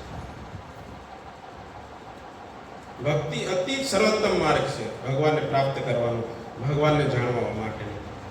જ્યારે ભગવાન પ્રગટ લીલામાં અહીંયા હતા દ્વાપર યુગની અંદર, ત્યારે કૌરવો અનેક મોટા મોટા બધા જે હતા એ ભગવાનને તત્વતઃ જાણી નહોતા શક્યા. કોઈ વ્યક્તિ એમ માનતા હતા કે ભગવાન એક બ્રહ્માજી દ્વારા એક અતિ વિલક્ષણ સૃષ્ટિ છે ભગવાનની, ભગવાનના રૂપ જોઈને એવી રીતે માનતા હતા. જેવો જેનો ભાવ હતો એવી ભગવાન પ્રત્યે એમની દ્રષ્ટિ હતી. તો યોગીઓ પણ જે દુર્લભ છે ભગવાનને પ્રાપ્ત કરવા માટે, એવા ભગવાનને વ્યક્તિ ભક્તિ દ્વારા પ્રાપ્ત કરી શકે છે. ભક્ત્યા મામ અભિજાનંતિ. અને ભગવાન કહે છે નાહમ પ્રકાશ સર્વસ્ય યોગ માયા સમાવૃતમ. હું બધાની સામે પ્રગટ નથી થતો. નાહમ પ્રકાશ સર્વસ્ય, મારી યોગ માયાથી આવૃત થઈ. ભગવાનની જે અંતરંગા શક્તિ છે એને યોગ માયા કહેવામાં આવે છે. અને યોગ માયાના પ્રભાવથી ભગવાનની બે શક્તિઓ છે, એક યોગ માયા છે, એક મહામાયા છે. અને થોડું ધ્યાનથી સાંભળજો, તાત્વિક પ્રવચન છે એટલે. તો યોગ માયા છે એ ભગવાનની અંતરંગા શક્તિ છે. અને ભગવાન જ્યારે આ ધરાધામ ઉપર આવે છે ત્યારે ભગવાન અને ભગવાનના ભક્તોને, જ્યાં ભગવાનની જે લીલા શક્તિ છે એ લીલા શક્તિ માટે ભગવાન અને ભગવાનના ભક્તોને એ મોહિત કરે છે. અને ભગવાનની લીલાઓનું સંવર્ધન કરવા માટે યોગ કરે છે. યોગ માટે ભેગું થવું, યોગ માને ભેગું જોડવું, એની ભગવાનની લીલાઓ માટે પ્રેરિત કરે છે. એટલે એમને યોગ માયા કહેવામાં આવે છે. પણ જ્યારે કોઈ બદ્ધ જીવ છે એ બદ્ધ જીવ માયાના પ્રભાવને કારણે, એક છે મહામાયા, એ ભગવાનની માયાના પ્રભાવને કારણે એ ભગવાનના જે વાસ્તવિક સ્વરૂપ છે એ સ્વરૂપને વ્યક્તિ જાણી નથી શકતો. જે ભગવાનનું દુર્લભ સ્વરૂપ છે એ સ્વરૂપને જાણવાનું એકમાત્ર કારણ એ છે કે મહામાયા, માયાના પ્રભાવને કારણે વ્યક્તિ ભગવાનને જાણી નથી શકતો. ભગવાનની જે લીલા શક્તિ છે એ લીલા શક્તિના પ્રભાવથી ભગવાન યોગ માયાના આવૃત્તિ, કારણ કે ભગવાન જ્યારે પ્રગટ થાય છે, હે ને, ભગવાન જ્યારે પ્રગટ થયા કારાગારની અંદર, ત્યારે ભગવાન ચતુર્ભુજ રૂપમાં આવી ગયા હતા, હે ને. ત્યારે ભગવાન દેવકીજીએ શું કીધું ભગવાન કે ભગવાન તમે તો આ રૂપમાં આવી ગયા છો, તમે બાળક બની જાઓ. એ ભગવાન નતર જો યોગ માયા ન હોય તો લીલા સંભવ ન થાય. કારણ કે દેવકીજી તો સાંભળી જાય કે આ તો ભગવાન છે, સ્વયં ભગવાન આવ્યા છે. એટલે એની ભાવ વિસ્મૃતિનો ભાવ આપી દે છે. આ જ લીલા જ્યારે વૃંદાવનની અંદર, ગોકુળની અંદર જ્યારે મા યશોદા જ્યારે ભગવાન કૃષ્ણ માટી ખાતા હતા, હે ને, માટી ખાતા હતા, માટી ખાધી તો માતાએ કીધું તું મોઢું ખોલ. તો મોઢાની ખોલની અંદર આખું બ્રહ્માંડના ભગવાનને દર્શન કરાવ્યા. પણ એ ક્ષણિક માટે યશોદાજીને ઐશ્વર્ય ભાવ આવી ગયો હતો, આ તો બહુ મોટો મારો ભગવાન સ્વયં મારા પુત્રના રૂપમાં આવ્યા છે. પણ બીજા ક્ષણે ખબર પડી કે આ તો મારો લાલો છે. એ યોગ માયાનો પ્રભાવ છે. આજે યોગ માયા સમાવિતમનો અર્થ એ થાય છે કે આ યોગ માયાથી ભગવાનની લીલાઓ સંપન્ન થાય છે. અને ભગવાનની લીલાઓને સંપન્ન કરવા માટે આ યોગ માયા છે એ ભગવાનને મદદ કરે છે. એ ભગવાનની અંતરંગા શક્તિ છે. તો બધા વ્યક્તિઓ ભગવાનને જાણી નથી શકતા, પણ ભગવાનને ભક્તિ દ્વારા વ્યક્તિ બાંધી શકે છે. ભક્તિ દ્વારા ભગવાનને પ્રગટ કરી શકે છે. જો જે યોગીઓના હૃદયમાં ભગવાન દુર્લભ છે, યોગીઓને હૃદયમાં પણ ભગવાન પ્રગટ નથી થતા, એ ભગવાન યશોદા માતાના આંગણમાં શું કરે છે, એની છડીથી બી અને બંધાઈ જાય છે. એ ભક્તિનો પ્રભાવ છે. એ જ ભગવાન એક છાશ માટે ગોપીઓ ભગવાનને કહે છે તું ઠુમકા લગાવો, તે ભગવાન ઠુમકા લગાવવા માટે પણ તૈયાર થઈ જાય છે. પણ યોગીઓ જ્યારે આ લીલાઓ જોવે છે ત્યારે વિસ્મિત થઈ જાય, કારણ કે એના અંદર ભગવાનની ભક્તિ નથી, ભગવાનની કૃપા નથી. જે વ્યક્તિ ઉપર ભગવાનની યોગ માયાની કૃપા થાય છે એ જ વ્યક્તિ ભગવાનની લીલાઓને જાણી શકે છે.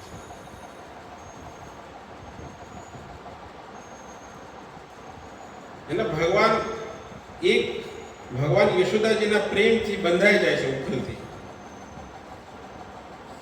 જે યોગીઓ હજારો લાખો વર્ષો સુધી તપસ્યા કરે છે, એમના હૃદયમાં ભગવાન પ્રગટ નથી થતા.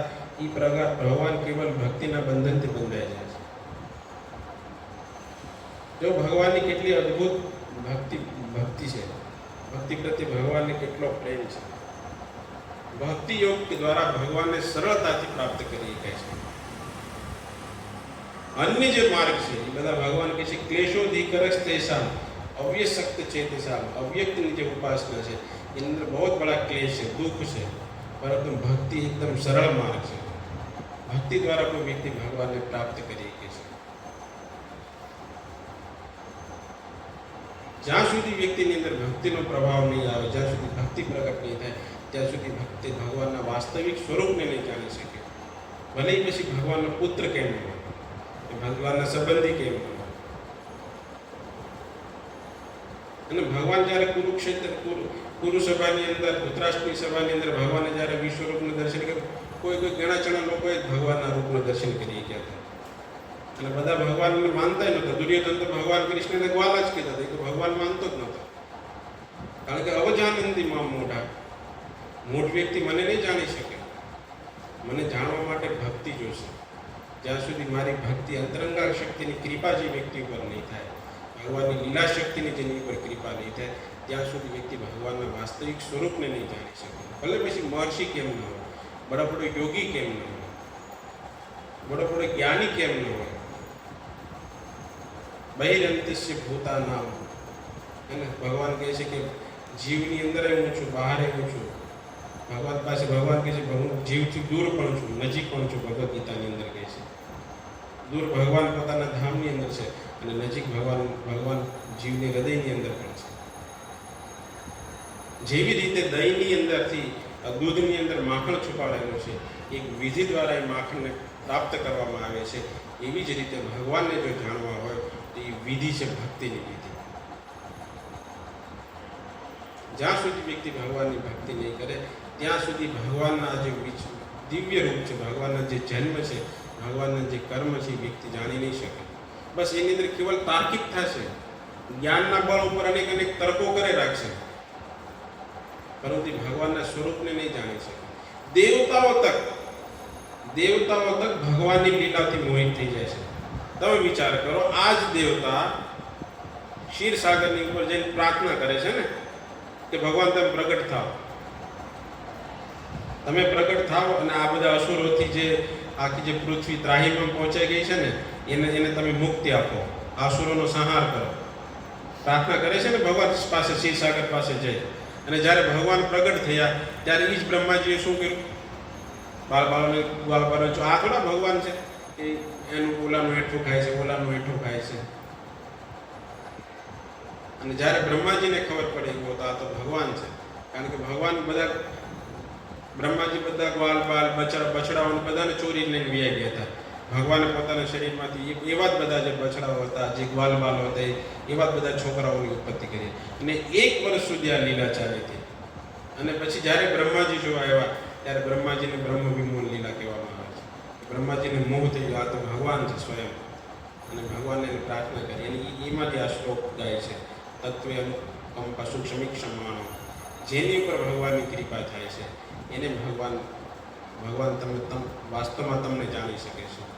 આ જ ઇન્દ્રજી છે, ઇન્દ્ર ભગવાનની પ્રાર્થના કરે છે અને એ જ ઇન્દ્ર શું કરે છે? જ્યારે ભગવાન કહે છે કે ચાલો નંદ બાબા બંધ કરો આ બધી પૂજા, ઇન્દ્રની પૂજા આપણે નથી કરવાની થતી, તમે ગોવર્ધનની પૂજા કરો। તો એ જ ગોવર્ધનની જ્યારે પૂજા ચાલુ થાય છે ત્યારે ઇન્દ્ર શું કરે છે? સમતક વાદળને મોકલે છે અને વરસાદ વરસાવે છે। અને આ બધા જ દેવતાઓ, તો આપણે તો સામાન્ય વ્યક્તિ છે, જ્યાં સુધી ભગવાનના ભક્તોની, એટલે પ્રભુપાદજીએ લખ્યું છે કે કોઈ વ્યક્તિ ભગવાનના શુદ્ધ ભક્તો પાસેથી આ જ્ઞાનને પ્રાપ્ત કરવું તો ભગવાનની યથાર્થ લીલાઓને સમજી શકશે। દેવતાઓ તક મોહિત થઈ જાય છે તો મહર્ષિ યોગીઓની તો શું કહેવું, પણ ભક્ત ક્યારે ભગવાનની લીલાઓથી મોહિત નથી થતા। એક કથા છે કે જ્યારે એક નારદ મુનિ સંસારમાંથી પસાર થઈ રહ્યા હતા, એક યોગી હતો, જ્ઞાની વ્યક્તિ હતો અને શાસ્ત્રનો વિદ્વાન હતો, વેદોનો જ્ઞાતા હતો। અને ભગવાન જ્યારે નારદ મુનિ ત્યાંથી પ્રગટ થયા તો જ્ઞાની વ્યક્તિએ નારદ મુનિને પૂછે, નારદ મુનિ અહીંયા આવો। નારદ મુનિ કે બોલ ભાઈ, કે ભગવાન શું કરે છે?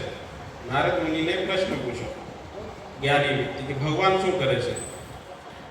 તો નારદ મુનિએ કીધું ભગવાન છે ને સોય છે ને એ સોયના કાણામાંથી હાથીને પસાર કરવાનો પ્રયત્ન કરી રહ્યા છે. તો કે આ થોડા ભગવાન હોય જ્ઞાની વ્યક્તિ કે. તો નારદ મુનિ કે કાંઈ વાંધો નહીં. આગળ ચાલતા ચાલતા એક મોચી હતો, ભગવાનના ભજન હરે કૃષ્ણ કૃષ્ણ કૃષ્ણ હરે હરે રામ રામ રામ હરે. તો એ તો ભગવાનનું ભજન ગાતો ગાતો મોચી ચપ્પલ સીવતો હતો, ચપ્પલ બનાવતો હતો. ત્યાં નારદ મુનિ આવ્યા અને નારદ મુનિને એને પ્રશ્ન પૂછ્યો, જેવી રીતે જ્ઞાની વ્યક્તિએ પૂછ્યો. જો આને સમજો, ખાલી ભેદ સમજાવું છું કે ભગવાનના જે ભક્ત છે એ ભગવાનના વાસ્તવિક સ્વરૂપને જાણી શકે છે.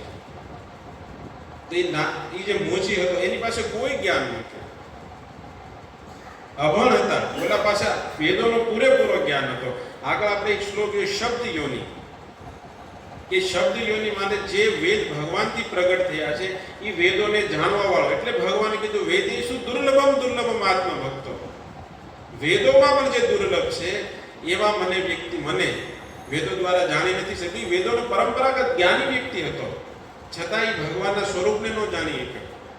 પણ આ જે મોચી, જેની પાસે કોઈ જ્ઞાન નહોતું પણ જેની ઉપર ભગવાનના ભક્તિ હતી અને ભગવાન પ્રત્યે અટૂટ શ્રદ્ધા હતી, અને જ્યારે એને કીધું નારદ મુનિએ કે ભગવાન તો સોયના દોરામાંથી હાથીને પ્રસાર કરવાનો પ્રયત્ન કરી રહ્યા છે, ત્યારે એ મોચીએ નારદ મુનિને કીધું એ તો ભગવાન છે. અને બાજુની અંદર વડલાનું વૃક્ષ હતું અને એનો એક બીયો નીચે પડ્યો હતો અને એની અંદર અનેક બી હોય. તો એ કહે છે જો આ બીજની અંદર હજારો વડલાઓને, હજારો પીપળના ઝાડને જો આની અંદર સમાવી એકતો હોય વ્યક્તિ, તો એ ભગવાન સોયના કાણામાંથી હાથી પોરવતો હોય એમાં કોઈ આશ્ચર્યની વાત નથી. એ ભગવાન સમર્થ છે, અચિંત્ય શક્તિઓના માલિક છે. ભગવાન બધું જ કરી શકે છે. આ છે ભક્તિનો પ્રભાવ. અને એ જ ભક્તિના પ્રભાવથી ભગવાન બંધાઈ જાય છે. એ જ ભક્તિના પ્રભાવથી એ જ ગ્વાલ બાલો જ્યારે ભગવાનને એમ કહે છે કે ચાલ હવે તારે શું કે ઘોડો બનવાનું છે, ચાલ અમે તારી પર તું હારી ગયો છે, ભગવાનને કહી શકે છે. જ્યારે જ્ઞાની વ્યક્તિ ભગવાનને આ પ્રમાણે આ લીલાઓ જોશે ત્યાં મોહિત થઈ જાય છે. એટલે ભગવાન કહે છે ભગવદ ગીતાની અંદર ભક્ત્યા મામ અભિજાનંતિ, ભક્તિ દ્વારા કોઈ વ્યક્તિ મને તત્વતા જાણી શકે. અને આ ભક્તિ ભગવાનની છે શ્રવણમ કીર્તનમ વિષ્ણુ સ્મરણમ પાદ સેવનમ અર્ચનમ વંદનમ દાસ્યમ સાખ્યમ આત્મનિવેદનમ.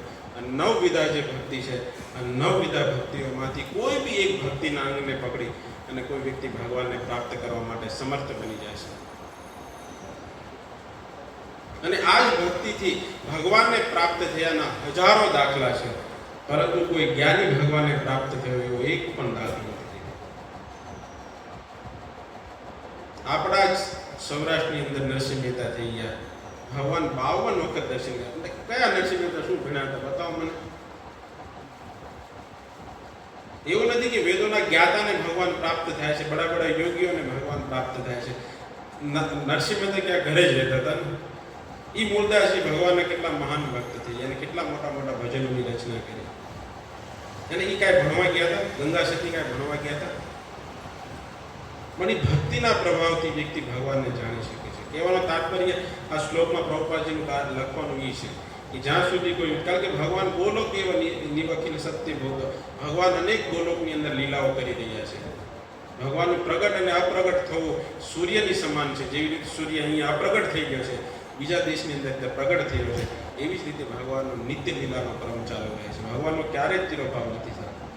એ જ ભગવાન ભાગવતમ કહેતા કહેતા એ ભાગવતની અંદર ભગવાન સમાઈ ગયા અને ભગવાન બીજા લોકોની અંદર લીલા કરવા. આ કેવલ ભક્તિ અને ભાગવત જેવા ગ્રંથોનું અધ્યયન કરવાથી, ભક્તિમય ગ્રંથોનો ભગવદ્ ગીતા જેવા શાસ્ત્રનું અધ્યયન કરવાથી, કારણ કે આગલા શ્લોકની અંદર પ્રભુપાદજી લખે છે કે અર્જુન અને ઉદ્ધવ બંને ઉપર ભગવાનની કૃપા થઈ, એટલે ભગવાનના સ્વરૂપને જાણી ગયા. જે પૌત્ર છે એ બધા નહોતા જાણી ગયા, ઉદ્ધવજી જાણી ગયા, એ વિદુરજી જાણી ગયા. ધૃતરાષ્ટ્રની સભામાં કોઈ ભગવાનને ન જાણી ગયા, ભીષ્મ પિતામહની વાત કરતા. ભગવાન ભક્તિના પ્રભાવથી ભગવાન વશ થઈ જાય. અરે ભગવાન ભક્તિના પ્રભાવથી નોકરે બની જાય છે. મહારાષ્ટ્રના એક સંત થઈ ગયા, લેડીઝ સંત થઈ ગયા, એમનું નામ મને ભૂલાઈ ગયું. એમને ખેર મને નામ નથી યાદ આવતું, પણ એ એટલા એટલા ભગવાનના મહાન ભક્ત થઈ ગયા કે એમને પંઢરપુરના ભગવાન પ્રત્યે એટલી ભક્તિ હતી, પણ એમના સાસુ સસરા હતા ને એને ભગવાન જે પંઢરપુરની ભક્તિ કરતા હતા ને એમાં એને રસ નહોતો, પરંતુ એમની અંદર બહુ ચાહ હતી કે હું જઈ અને પંઢરપુરના દર્શન કરું, વિઠ્ઠલજીના દર્શન કરું. કોને નામ યાદ આવે તો કહેજો. તો એ જે ભગવાનની મહાન ચનાભાઈ ચકુભાઈ, હા ચકુભાઈ, ચકુભાઈ ભગવાનના એટલા ભક્ત હતા, એની અંદર એટલી ચાહ હતી ભગવાન પ્રત્યે કે હું જઈ અને પંઢરીનાથના દર્શન કરું. અને એમની ચાહ એટલી હતી, પણ ઘરે પતિ અને બધા વિરોધી હતા, સાસુ સસરા, અને એને મારતા અને કામ કરતી તો એની, કારણ કે વિઠ્ઠલ વિઠ્ઠલ કરતા કામ કરતા ચકુભાઈ, તો એને સીધી લાત મારતા, પણ છતાં એ સહન કરતા. અને એક વખત આ બધા કંટાળી અને ચકુભાઈને બાંધી દીધા અને ભગવાન ત્યાં પ્રગટ થયા અને ભગવાન એમના સાસુના રૂપમાં પ્રગટ થયા અને ભગવાન એને કીધું કે તું જા, ચકુભાઈને કીધું કે તું જા, જઈ અને આ વિઠ્ઠલજીના દર્શન કરતી આવ. અને તે જ સમયે વિઠ્ઠલજીના દર્શન કરવા માટે એક સાધુ સંતોની ટોળી જતી હતી. તો એ ચકુબાઈ ટોળીની અંદર વૈયા ગયા અને ભગવાન એ ચકુબાઈના રૂપમાં થઈ ગયા અને બંધાઈ ગયા. અને પછી બોલો ભગવાન એ ચકુબાઈની ભક્તિથી પ્રભાવિત થાય, માર ખાધો, એમના સાસુ એને મારતા, વાસણ ધોરાવતા, જે કામ ચકુબાઈ પાસે કરાવતા એ બધા જ કામ ભગવાને કર્યા. જો ત્રિભુવનનો નાથ છે એ આજ ચકુબાઈને કેવલ ખાલી ભક્તિના પ્રભાવથી, ભક્તિથી ભગવાન રીઝી ગયા. કોઈ આવા ભગવાન મળે. અહો બકીયમ સ્તનકાલ કોટમ, આની અંદર ઉદ્ધવજી એ શ્લોક કોટ કરતા કહે છે, અહો બકીયમ સ્તનકાલ કોટમ, જે કાળકૂટ વિષ લઈ અને જે મારવા આવી એને ભગવાને ધાત્રીનું સ્થાન, એનાથી કંબા દયાલુ શરણમ, એથી દયાલુ વ્યક્તિ કોણ હોઈ શકે? હવે આવા ભગવાનને મૂકી અને બીજા કોઈની ભક્તિ વ્યક્તિ કરે તો એનાથી મૂર્ખ વ્યક્તિ કોણ કહેવાય? ઈ ચકુબાઈ ને ભગવાન ચકુબાઈના રૂપમાં હતા. ઓલા એની સાસુને લાત મારતા, બોલો ભગવાને એક ભક્ત માટે લાત ખાધી, ગુસ્સા ખાધા, ગાળ ખાધી, વાસણ સાફ કરાવ્યા, ઝાડુ મરાવરાયું. પણ ભગવાન વગર કોઈ વ્યક્તિ જોવે તો એને હૃદય તો પરિવર્તન થવાનું છે.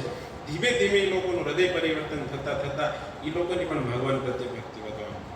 અને એ પછી ચકુબાઈનું ત્યાં મૃત્યુ થઈ ગયું. તો પછી ખબર પડી એ ચકુબાઈ તો ત્યાં મૃત્યુ થઈ ગયું છે. પછી ત્યાંથી ચકુબાઈ આવે છે અને ભગવાન એ પાછું ચકુબાઈના ઘરે આવી જાય છે. બહુ વિસ્તારથી લીલા છે, પણ કહેવાનો તાત્પર્ય એ છે કે ભગવાન ભક્તિ દ્વારા રીઝી જાય છે. એક આ જે ગોપીઓ જે હતી એમની પાસે શું વેદોનું જ્ઞાન હતું, કાંઈ જ્ઞાન નહોતું, પણ ભગવાન એમની સાથે લીલાઓ કરતા હતા, એમની સાથે રમણ કરતા હતા. એ જ ગ્વાલ બાલો જે હતા, જે સીધા આદિ જે ગ્વાલ સખાઓ હતા, એની પાસે કોઈ જ્ઞાન નહોતું, પણ એ ભગવાનને પોતાના સખાના રૂપમાં, પોતાના પ્રિયતમના રૂપમાં માનતા હતા. આ કેવલ ભક્તિના પ્રભાવથી ભગવાન વશ થઈ જાય છે. ભગવાન કોઈનો હેઠો ન ખાય, છબરીબાઈનો હેઠો ભગવાને ખાઈ લીધો કેવલ ભક્તિના પ્રભાવથી. તો વ્યક્તિ ભગવાનની ભક્તિ કરવી જોઈએ. અને આ કલિયુગમાં ભક્તિ કરવાનો શ્રેષ્ઠતમ માર્ગ છે ભગવાન નામ સંકીર્તન. કોઈ વ્યક્તિ કેવલ ભગવાનનું નામ લેશે, કેવલ ભગવાન નામનો જપ કરશે, હે ને. અહીંયા જ આપણે મઢી પર બેઠા છે, એ બાપાએ તે કોનું નામ ભજતા હતા? સીતારામ ભજતા હતા ને. કોઈ બી મહાન સંત જોઈ લો, કલયુગમાં નામ પ્રભાવ અને નામની જ એમને વિશેષ મહિમા ગાયેલી છે. કલયુગ કેવલ નામ આધારો, સુમિરે ભવ. કોઈ વ્યક્તિને અગર આ કલયુગના ભવતારમાંથી ઉતરવું છે તો એને કેવલ ભગવાન નામ સંકીર્તન લેવું પડશે. અને કલયુગનો શ્રેષ્ઠતમ મહામંત્ર કોઈ છે હરે કૃષ્ણ કૃષ્ણ કૃષ્ણ હરે હરે રામ રામ રામ હરે. કોઈ આ શ્રેષ્ઠતમ મહામંત્રનો જપ કરશે તો નિશ્ચિત વ્યક્તિ આ ભવસાગરથી પાર કરી શકે. અને જ્યારે ભગવાન રામ પુલ બાંધી રહ્યા હતા ત્યારે એ જ વાનરો જે હતા રામ નામ લખી અને નાખતા હતા તો એ તરી જતો હતો. અને જ્યારે ભગવાને ખુદ નાખ્યો તો એ ડૂબી ગયો. તો ભગવાનને કહે છે હનુમાનજી કે પ્રભુ તમારામાં તાકાત નથી, તમારા નામમાં તાકાત છે. નામ નામ અકારી બહુધા નિજ સર્વશક્તિ. શ્રી ચૈતન્ય મહાપ્રભુ કહે છે કે મેં બધી જ મારી શક્તિ હતી એ ભગવાન નામમાં નાખી દીધી છે. અને આ ભગવાન નામ લેવા માટે કોઈ નીતિ નિયમ નથી. જાગતા, બેગતા, ઉઠતા, સૂતા, ગમે એ રીતે તમે ભગવાનનું નામ લેજો. કલયુગ અને આ ભાગવતમનો અંત કરતા પણ સુખદેવ ગોસ્વામી કહે છે કે નામ સંકીર્તનમ યસ્ય સર્વ પાપ પ્રણાશનમ. ઈ જે આ નામ સંકીર્તન છે બધા જ પાપોનો નષ્ટ કરવા વાળો છે. ભક્તો ભાગવતમાં તો ત્યાં સુધી ભગવાન નામની મહિમા કીધી છે. કોઈ અસંગ અક્લેશમ, અનેક અનેક દુઃખ, જે અસહ્ય દુઃખ છે, જેને કોઈ સહન કરવાની લિમિટ નથી, કોઈ વ્યક્તિ સહન નથી કરી શકતો, એવા અસહ્ય દુઃખ છે. એ દુઃખને પણ કોઈ વ્યક્તિ અગર ભગવાન નામનું કીર્તન લેશે તો એ દુઃખોના શમન કરવાની તાકાત હરિનામની અંદર છે. અને આ જ હરિનામ ભગવત ધામ, ભગવત પ્રેમ અને ભગવાનના સ્વરૂપને પ્રગટ કરવા વાળું છે. અને આ જ કલયુગની અંદર અનેક સાધુ સંતો આ જ ભગવાનના નામોને લઈ અને પોતાના ભવસાગર ભગવાનના ધામને પ્રાપ્ત કરી ચૂક્યા છે. તો આવા જ સંતોનો આશ્રય લઈ અને એમના ચરણો ઉપર ચાલી અને ભગવાન નામનું જપ કરવું જોઈએ, ભગવાન નામની માળા કરવી જોઈએ અને મહામંત્રનું જપ કરવું જોઈએ. તો આ છે ભક્તિનો પ્રભાવ. કલયુગની અંદર બે વિધિ છે, શ્રવણમ અને કીર્તનમ. બે વિધિઓ દ્વારા વ્યક્તિ સરળતાથી ભગવાનને પ્રાપ્ત કરી શકે છે. અમારા ગુરુ મહારાજ શ્રી દાદા કોઈ વ્યક્તિ ભગવાનનું નામ લેશે અને ભગવાનની કથાઓ સાંભળશે, આ બે દ્વારા વ્યક્તિ આ સંસારના દુઃખોને મુક્ત થઈ અને ભગવાનના પરમ ધામને પ્રાપ્ત કરવાનો અધિકારી કરી દેશે.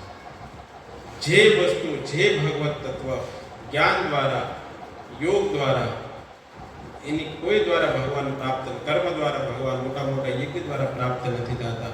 એ સરળતમ ભગવાનના નામ દ્વારા ભગવાન પ્રાપ્ત થઈ જાય છે. તો આ ભગવાનની સરળતમ વિધિ છે ભગવાનને પ્રાપ્ત કરવા માટેની. બધા જ ભક્તોને અનુરોધ છે કે ભગવાન નામનું સંકીર્તન કરવાનું, ભગવાનની કથાઓ સાંભળવાનું એટલા માટે કહેવામાં આવે છે. જ્યારે કોઈ વ્યક્તિ ભગવાનના કથાઓ, ભગવાનના ગુણને સાંભળશે ત્યારે એની ભગવાન પ્રત્યે આસક્તિ થઈ જશે. અને જેવી ભગવાન પ્રત્યે આસક્તિ થઈ જશે એવી એના ભગવાન નામમાં રુચિ લાગે. એટલે આ બંને સિક્કાની બે બાજુઓ છે, બંને એકબીજા ઉપર ટકેલું છે, શ્રવણ અને કીર્તન. એટલે કોઈ વ્યક્તિ ભગવાનની કથાઓ સાંભળશે નિશ્ચિત એનું મન ભગવાનમાં લાગશે. અને કલયુગનો એકમાત્ર ઉપાય છે ભગવત ધામ પ્રાપ્ત કરવાનો, એ ભગવાન નામ સંકીર્તન. બધા જ ભક્તોને નિવેદન છે કે ભગવાનનું નામ લો અને ભગવાનની ભક્તિ કરો. આ જ કલયુગનું શ્રેષ્ઠતમ સાધન છે. બાકી આ સંસારની વસ્તુઓ સંસારને અર્પણ કરીને જવાની છે. અને ભગવાને સોનાની ખાણો બનાવી, હીરાની ખાણો બનાવી, પણ કોઈ જગ્યાએ ભગવાન તાવ નથી બનાવ્યો. આપણે ભલે લઈને આપણે તિજોરી મૂકી દઈએ, પણ સંસારની વસ્તુ છે, સંસારને પાછી દેવાની છે. પરંતુ જે ગોલોકીય પ્રેમધન હરિનામ સંકીર્તન છે, એ સંકીર્તન જીવોના સાથે આવવાવાળો વ્યક્તિ છે. તો આવું પરમ કલ્યાણકારી સાધન છે ભગવાન નામ. ભગવાન નામને જપી લેવું જોઈએ અને પોતાના જીવનનો ઉદ્ધાર કરવો જોઈએ. હરે કૃષ્ણ કૃષ્ણ કૃષ્ણ હરે હરે, હરે રામ